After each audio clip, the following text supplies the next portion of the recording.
Halo semuanya, nama aku Arif. Sekarang aku lagi ada di Darwin dan udah 4 tahunan di sini. Dan sekarang aku officially seorang chef karena udah lulus.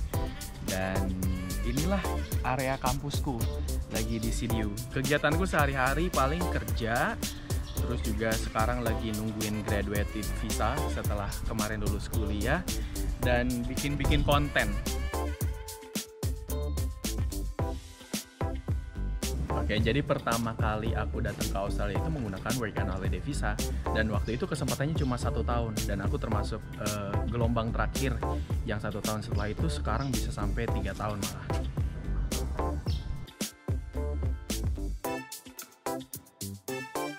Jadi pas dulu ke Australia ini tuh aku baru graduate banget dan belum ada pengalaman kerja. Tapi ternyata nyari kerjaan di sini tuh gampang banget, apalagi kerjaan yang ditawarkan itu cuma kerjaan-kerjaan casual yang kata orang katanya kasar. Tapi gaji kita cukup besar gitu loh, kayak $210 pertama kali aku terima di Australia. Dan itu tuh aku kerja sebagai kitchen hand di sebuah cafe.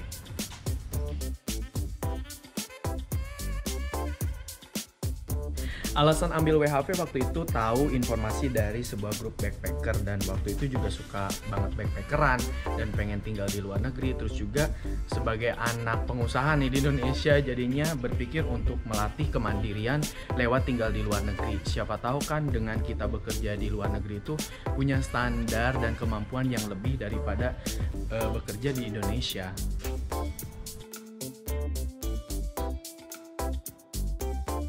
Syarat untuk dapetin WHV itu ya persyaratan umum sih, kayak KTP KK, ijazah kita.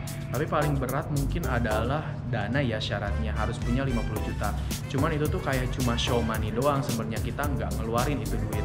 Jadi kalau misalnya kalian punya tabungan itu atau orang tua, tinggal di print aja buku tabungannya. Terus kemampuan bahasa Inggris juga, itu yang paling penting. Jadi kalau misalnya kalian bercita-cita untuk kerja di luar negeri, ya pasti harus punya kemampuan bahasa Inggris yang bagus atau sesuai negara tersebut gitu. Kalau di Australia bahasa Inggris. Ketika kamu udah mendapatkan work and holiday visa, itu tuh kamu bisa pergi ke Australia, ke kota manapun dan wilayah manapun. Nah kebetulan aku milihnya di utara karena rate gajinya juga cukup tinggi daripada di selatan atau di kota-kota lainnya.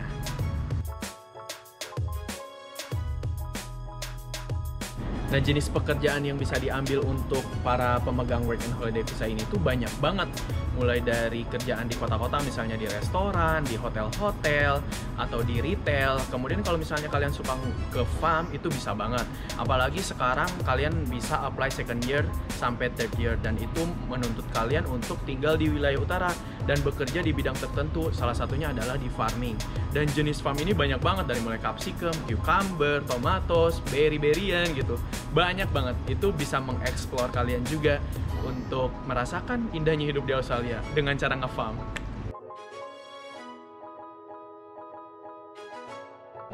Hidup di Australia itu nggak susah-susah banget, apalagi aku tinggalnya di kota kecil gitu, nggak seperti kota Sydney atau Melbourne, di mana pekerjaan itu lebih banyak. Aku juga dapat kerjaan itu setelah 10 hari tiba di Australia, dan itu kerja di restoran. Dan waktu itu juga perekonomian di kota ini masih bagus, kalau sekarang jelek. Tapi sebenarnya in general ya, kalau tinggal di Australia itu gampang banget. Karena lihat teman-teman aja, ternyata mereka bisa hidup dan mereka akhirnya pengen hidup lebih lama di sini.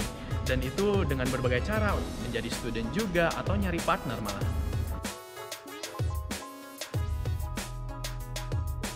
Saat kalian tiba di Australia, itu tuh kalian perlu banyak hal yang diurus untuk bisa bekerja. Seperti contohnya tax file number, kalian harus punya number tersebut karena nanti si perusahaan akan meminta. Terus juga kalian harus urus mengenai nomor telepon karena si perusahaan akan menghubungi kalian ketika di hire lewat telepon. Terus juga kalian harus punya bank account karena nanti si perusahaan akan transfer gajinya itu ke bank account kalian secara otomatis ya. Tiap minggu kalian akan mendapatkan gaji dan juga udah dipotong pajaknya langsung. Itu makanya kalian perlu tax file number karena si perusahaan akan melaporkan pajaknya, menyetorkannya ke government lewat number tersebut.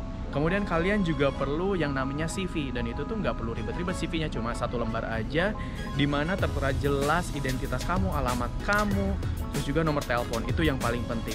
Ya kamu juga harus nambahin juga background sekolah kamu atau pengalaman kamu kerja. Tapi siapapun memiliki hak yang sama. Jadi si perusahaan akan hire siapapun, trial siapapun, dan itu di situ penentuan kamu diterima atau enggak. Jadi kalau background segala macam itu bagus tapi nggak menjadi hal yang dipertimbangkan banget gitu.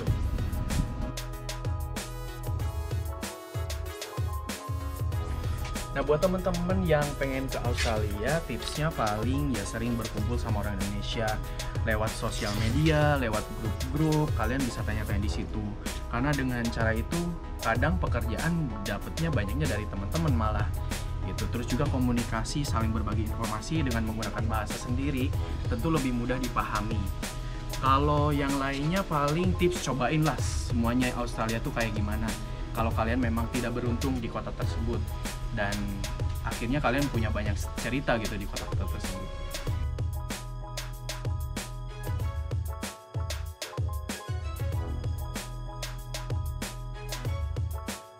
Alasan dulu ambil WHV itu karena memang waktu itu suka banget. Salah.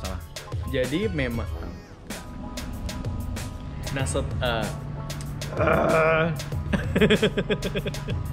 atau kayak